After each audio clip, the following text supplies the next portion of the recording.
Back sa ating fourth and determining quarter ng game ng ating Seniors Division, Cat College Wildcats versus the Cspc Blue Stallions. With a score of 57-64, still 7-point lead ang ating Cspc Blue Stallions. Let's see kung ano magiging sagot ng ating Cat College dito sa game na ito.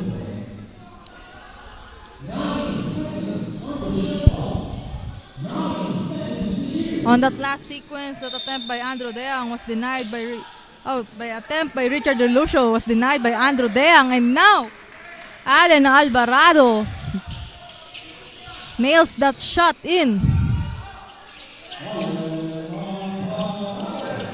Here comes JP Correa back on the hard court, pero that attempt from the corner was short.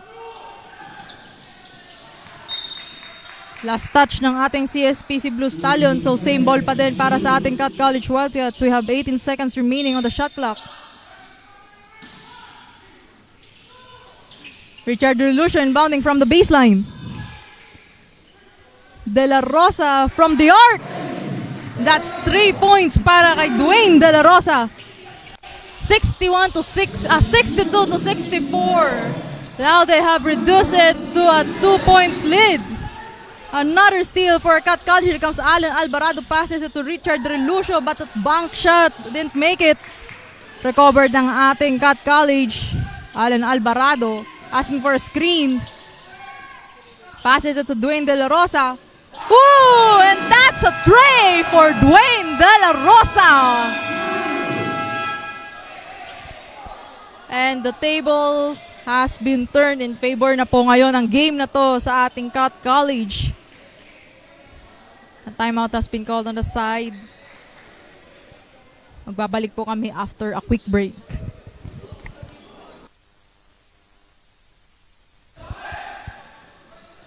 And we are back here sa ating fourth quarter ng Cspc Blue Stallions and our Cat College Wildcats. While we are starting once again, we will hear more news on our Cat College Wildcats bench with our courtside correspondent. Jill, take it away.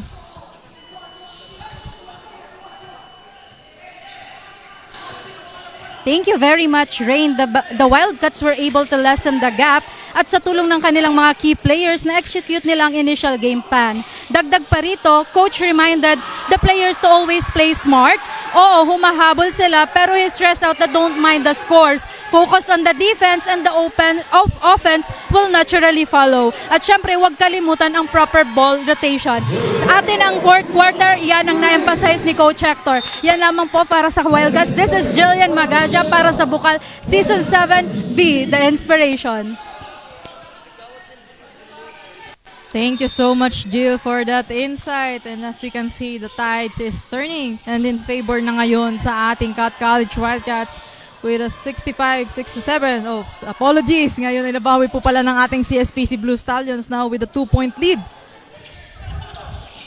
Let's see kung paano ang magiging kasagutan ng ating Cspc Blue Stallions. On the other hand, we'll have more information on their bench coming from our courtside correspondent, Amanda. Take it away.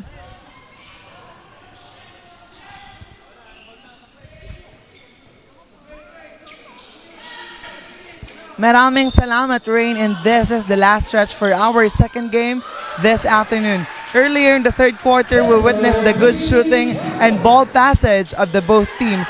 Kitang-kita natin kung paano ang paggalaw ng bola at pagpasa ng bola sa ilalim. Yan ang naging execution ng Stallions during the third quarter. And of course, kanina lamang, you know, Rain, makikita natin na maganda kasi ang maganda sa Stallions ay bumababa agad sila kapag merong loose ball galing sa kalaban. Sabi nga ni Coach Peter kanina sa huddle, be ready to score at huwag matakot sa depensa na ipinapakita ng Cat College Wildcats. At bago matapos ang defense, ang huddle, they're going to proceed with the man-to-man defense. Yan ang ipapakita nila laban sa Cat College Wildcats ngayong hapon. And syempre, for this fourth quarter, we will witness how are the Stallions going to adjust para makuha ulit ang momentum. Muli po ako si Amanda C. Lazar reporting live from the sidelines of Camarines Sur Polytechnic College's Blue Stallions. Balik sa iyo, Ray.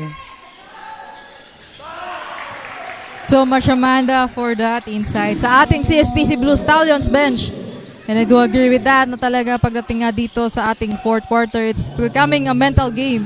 Lalo na all of our players inside the hardcourt is tired. Titingnan na lang natin kung sino ang matibay. Kumbaga ay matibay nga, ika nila. And on the last sequence, we have a three coming from Lycon Younger. Now with the lead of 4 points ang ating Blue Stallions.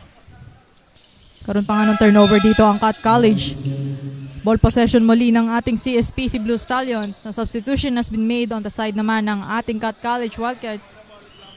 Toka is back on the hard court. Jan Retino finds Pedro Belitario and there's a deflection. Same ball. Lycon Younger will be inbounding from the sideline with 13 seconds remaining on the shot clock. Jan Retino gives it to JP Correa. Lycon Younger with a bounce pass to Pedro Belitario and another bounce pass to Ioy Belhica. And that three is successful coming from Ioy Belhica. Na may kasama pang assist galing kay Pedro Belitario. They are really making sure that this fourth quarter is in their hands. Pedro Belitario scuffing for the ball. Secures it and gives it to Jan Retino. JP Correa finds Lycon Younger. Lycon Younger to Ioy Belhica. Another three. Is it a hit check? Pero no good. And a put back by JP Correa. Lalo na lang pinapalawak ang gap ngayon ng kanilang score kontra sa ating Cat College Wildcats. Here comes Toka. Guarded by Belhica. And that's a steal coming from Belhica with an AC layup. At ang ating CSPC crowd is celebrating on the bleachers at napatawag nga po ng timeout ang ating Cat College Wildcats. Magbabalik po kami after a quick break.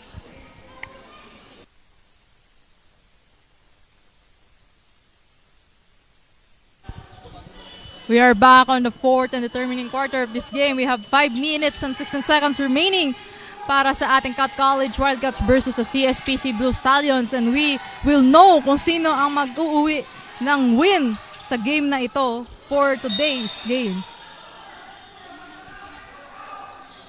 Both teams on their second game and both teams previously came from a win. Nagkakainitan nga po tayo dito. Actually, kanina pa, simula pa lang nung first half, talagang nagkakabawian ang dalawang koponan. Early on, talagang foul kung foul, lalo na sa Cat College Wildcats. And now the CSPC crowd is cheering for their team. And that defense was so good na nakakos ng traveling violation on the side of our Cat College Wildcats. Allen Alvarado with a turnover. Inbound ngayon si Ioy Belhica. Gives it to Lycon Younger. Back to Ioy Belhica. Pedro Belitario with a catch and shoot! Oh my God! Pedro Belitario! What a hit check on the side of the CSPC Blue Stallions. Lumalaki na po ang ating gap sa ating score. 14 points ang inahabol ng ating Cat College Wildcats, and the 3-point attempt coming from Dwayne De La Rosa came off short.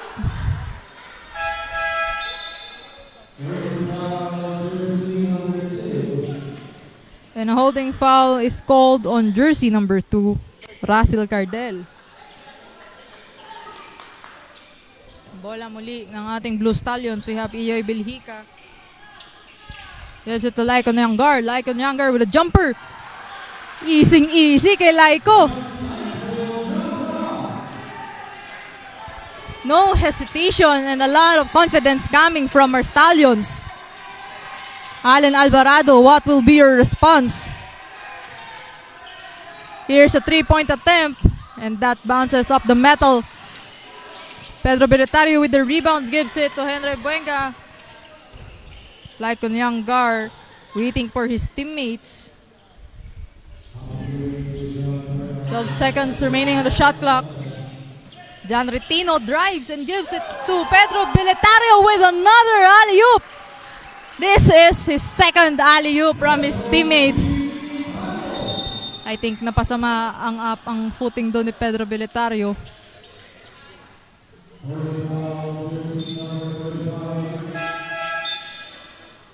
Natawagan din ng foul, holding foul sa side ng Blue Stallions, si Yoy Belhica.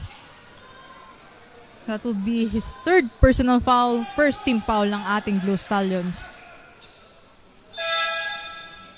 Substitution has been made on the side of the Blue Stallions. JP Correa and Andro Dea ang checks in at magpapahinga muna si Yoy Belhica at si Pedro Beletario. Dwayne De La Rosa inbounding on the baseline. Long passes it to Daryl Principe and a drive. But that floater bounces off. Tingnan natin and they will able to recover it from the Stallions. Kaso, that will be an out of bounds sa ating Blue Stallions. 10 seconds remaining on the shot clock. We have Julius Gabriel inbounding from the sidelines. Here comes Dwayne De La Rosa. But an in and out. Rebound ng ating Cat College and that is a bank shot 3 coming from Daryl Principe. Andro Deang with the ball once again. Passes it to John Retino. Finds Henry Buenga. Back to John Retino. And a bounce pass to JP Correa with his 3. Pero that was unsuccessful. Na-retrieve ng ating Cat Wildcat. Julius Gabriel, the grasshopper that you are. Here comes Daryl Principe.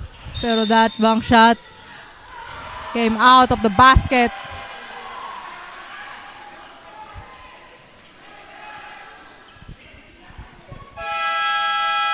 At ngayon na nga po, tumawag po ng timeout ang ating CSPC Blue Stallions. Once again, we have a 71-86 in favor of our Blue Stallions and a 15-point lead on this game. Magbabalik po kami after a quick break. Welcome back muli sa Bucal Season 7 Seniors Division with our second game ngayong Sunday with the Cat College Wildcats versus the CSPC Blue Stallions. This will be a CSPC basketball. John Retino heavily guarded by Julius Gabriel. John repasses to Andrew Deang. Andrew gives it to JP Correa. At natawagan po ng foul dito si Daryl Principe. From the previous motion, ngayon, JP Correa will be stepping on the charity stripe. Mabibigyan siya ng 2 shots.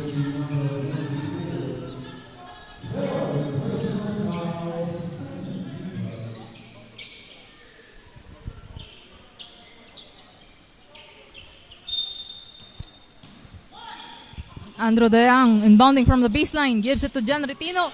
Is it too strong? Yun nga lang. Masyado kang napalakas sa kuha ng ating Cat College Wildcats. Julius Gabriel with the jumping once more. Pero binasa niya sa kanyang teammate. Tabuso waiting outside. But the 3 points didn't make it. Last 2 minutes on this fourth quarter. Ano kaya ang magiging resulta ng larong ito? JP Correa once again. And that's the 3 coming from JP Correa. At napatawag nga po ng timeout ang ating Cat College Wildcat. Once again, 71-89 still leading ang ating Blue Stallions. We'll be right back after a quick break. We are back in the fourth quarter of the second game ngayong Sunday.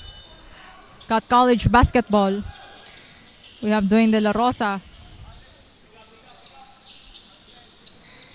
taking their time. Now Allen Alvarado dribbling the ball. Finds his teammate Jansen Toka. Yun nga lang, natawagan po ng foul dito si number 23 of the Blue Stallions, Henry Buenga. That will be his 4th personal, 2nd team foul. Another foul. Pushing foul on jersey number 7 ng ating Blue Stallions, Andro Deang. 3rd personal foul. third team foul. And that's a basket count for Toka.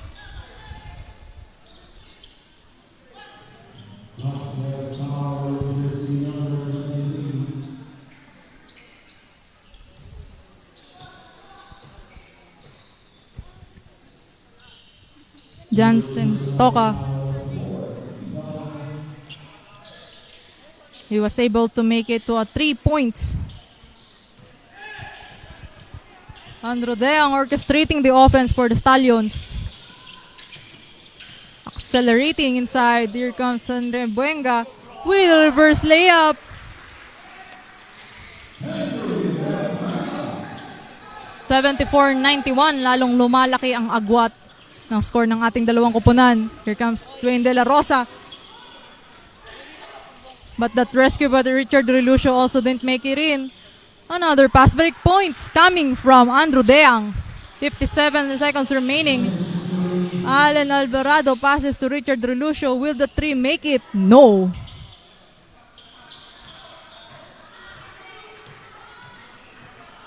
"44 seconds remaining.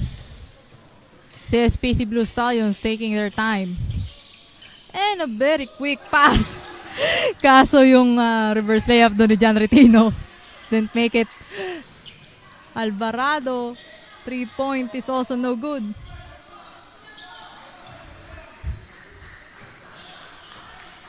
"20 seconds. And I think this is an already decided game para sa ating seniors division.